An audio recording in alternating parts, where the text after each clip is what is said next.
Bonjour à tous, ça fait longtemps que j'avais pas fait de vidéo, vous m'avez manqué, vous savez. Bon, évidemment, ceux qui sont sur le groupe Facebook, on se côtoie un peu plus régulièrement, mais c'est pas pareil, vous voyez. Et en même temps, si vous voulez faire partie des membres de l'équipe, je vous invite à rejoindre le groupe sur Facebook, le lien sera en description. Revenons à nos moutons. Il y a des rallyes emblématiques et incontournables, c'est le cas du rallye Cigalois. Un rallye exigeant, aussi bien pour les mécaniques que pour les pilotes. Chaque année, on a droit à des batailles de chrono épiques et des faits de course qui font tout basculer. Alors accrochez-vous et voyons ce qui s'est passé sur ce beau rallye Cigalois 2023. Let's go!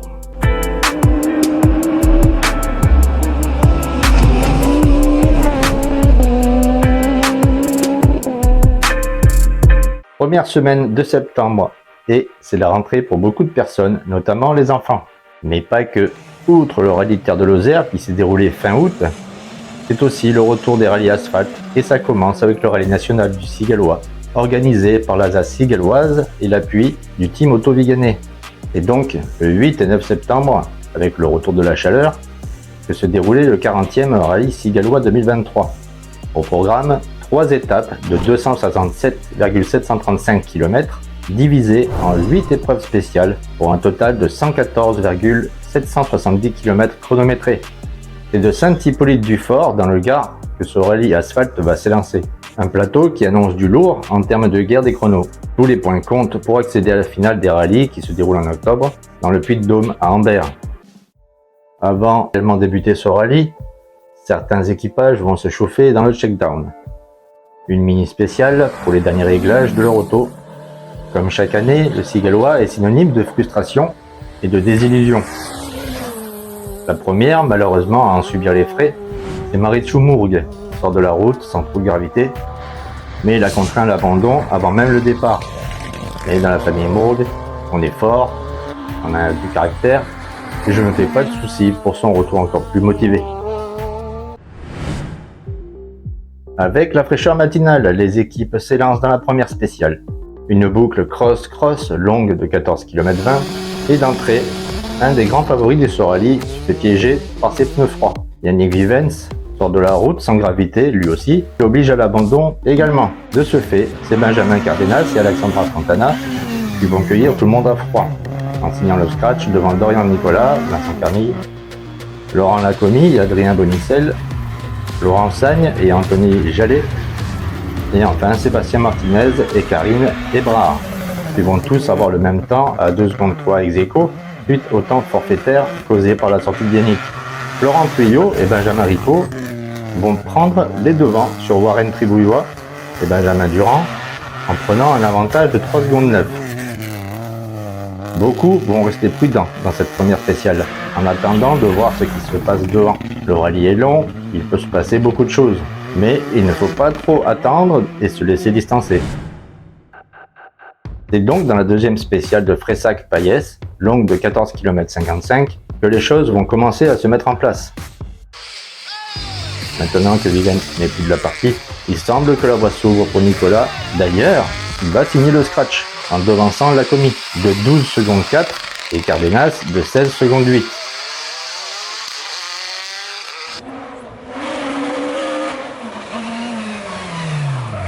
Le pilote Peugeot prend le large en FR Nat F214 sur Nicolas Sagne.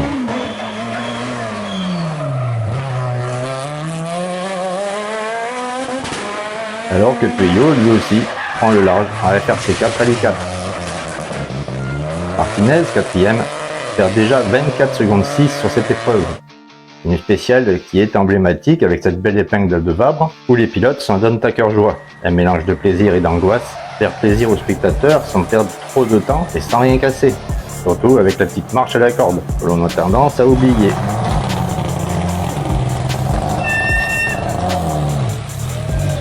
Certains spécialistes du spectacle la connaissent bien. Les pilotes Bruno Courrèges, Serge Dufour ou encore Thierry Viguier et bien d'autres sont coutumiers du fait et sont attendus avec impatience par les spectateurs.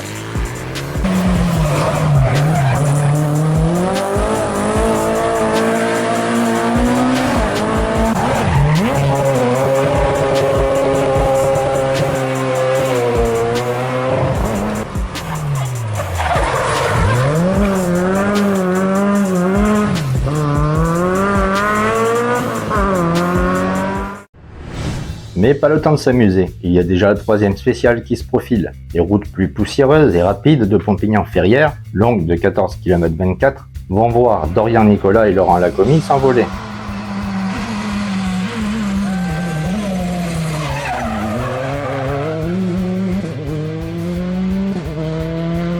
Benjamin Cardenas, toujours troisième, pointe à 19 secondes de Dorian et commence à prendre une avance confortable d'une quinzaine de secondes pour Sébastien Martinez, quatrième. Gaëtan Almy, quant à lui, commence à prendre confiance et ses progrès sont considérables volant de sa Hyundai i20. Il pointe au terme de cette première étape à la 6e place derrière Mathieu Facio pour son Alpine A110. Laurent Puyot, 7ème, devance de 17 secondes 2 Lionel Nicolas et de 17 secondes 6 Gaël Tribouillois. Voyons un petit peu maintenant à quoi ressemble cette spéciale vue de l'intérieur. Nous nous retrouvons dans l'auto avec l'équipage Velay Vigne avec leur petite 106. Je vous laisse profiter du spectacle.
Sur cette deuxième étape, il est temps pour certains de tout donner pour soit prendre de l'avance, soit pour rattraper leur retard.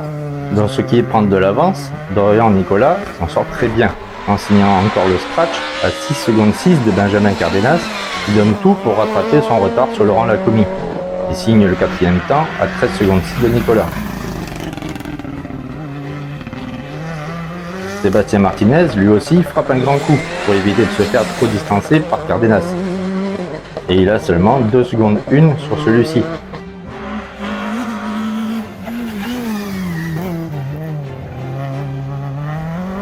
Gaëtan Almy, lui aussi, monte en pression et signe le 5e temps à seulement 1 seconde 3 de Lacomie. Laurent Puyot en profite aussi pour en remettre une couche. Il remet 5 secondes sur Lionel Nicolas.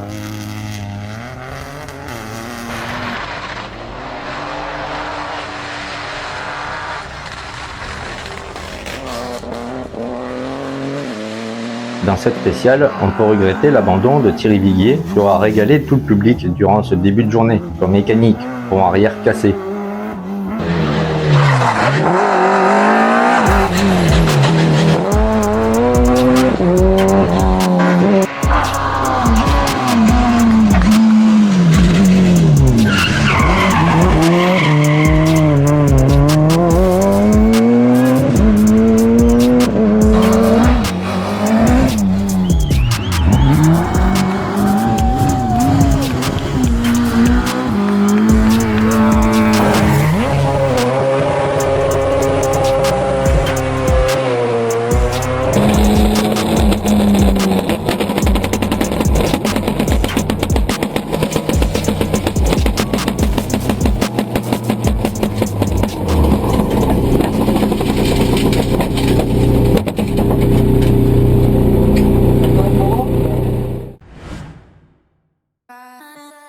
Dans la 5, Dorian Nicolas remet le couvert et signe le nouveau scratch.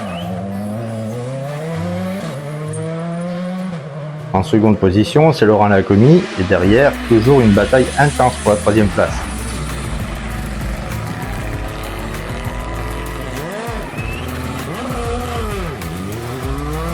Benjamin Cardenas signe le 3e temps, à seulement 1 seconde 2 devant Sébastien Martinez, qui lui est à seulement 1 seconde 5 de Gaëtan Halmy.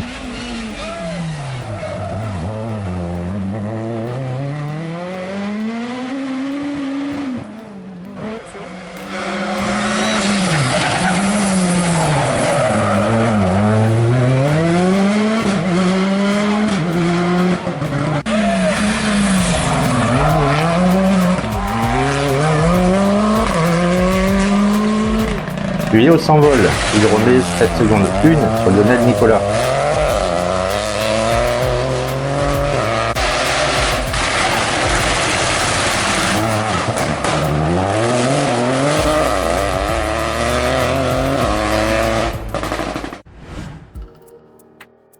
Pour la 6e spéciale de Pompignan, on prend les mêmes et on recommence. Dorian, de nouveau le scratch avec près de 7 secondes d'avance. Derrière, toujours pareil, très peu d'écart entre Cardenas et Martinez.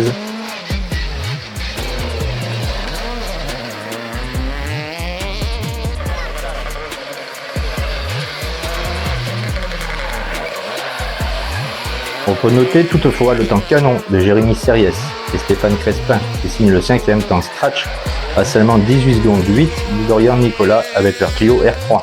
Pueyo continue à prendre de l'avance et rentre au parc avec une avance très confortable sur Lionel Nicolas. Au terme de cette 2e étape, le classement est comme suit. Dorian Nicolas, Vincent Carmille, premier.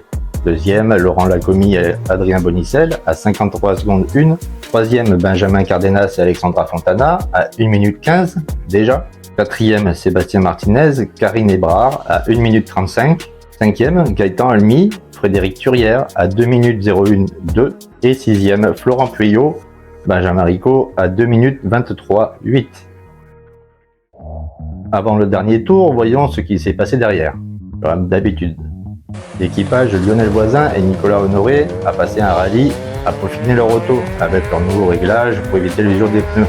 Ils seront en tête de classe tout au long de ce rallye et finiront 17e au général, histoire de continuer à marquer des points pour la finale et se préparer avec NBT Préparation. Un rallye chaud, voire même très chaud pour l'équipage Michael Velay et Guillaume Vigne. Un début difficile, puis petit à petit la confiance commence à prendre le dessus. Peut-être trop. Dans la 5e spéciale, ils vont se faire une grosse frayeur en sortant de la route, mais ils pourtirent et finiront le rallye à la 47e place générale et 2e de classe F2-13.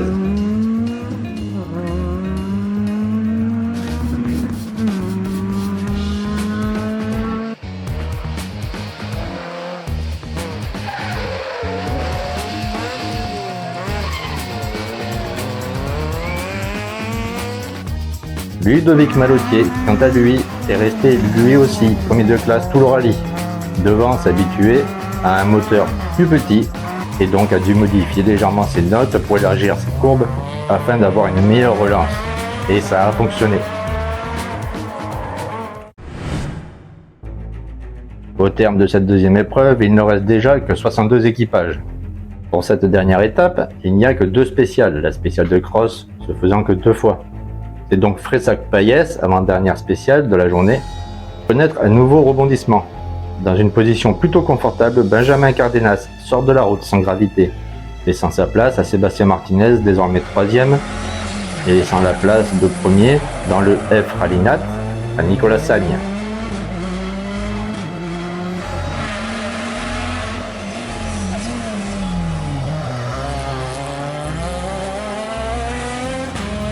Gaëtan Halmy se retrouve alors 4e au général. Au regard de ses dernières prestations, on s'aperçoit bien de sa progression constante. Dans la 8e et dernière spéciale de Pompignan-Ferrières, plus rien ne bouge, tout est figé. Dorian Nicolas montre bien que même s'il n'a pas roulé depuis environ 1 an, il n'a rien perdu de son pilotage.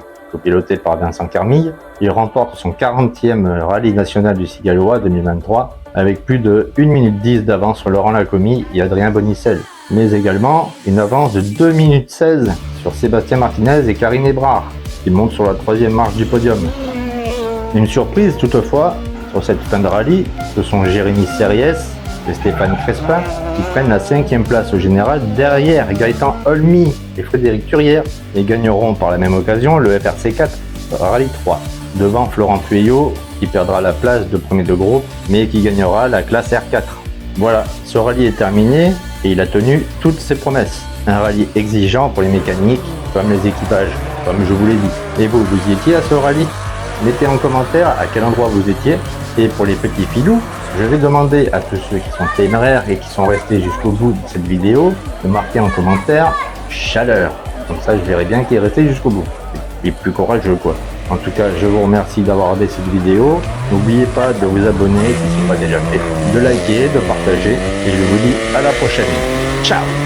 Bisous les copains!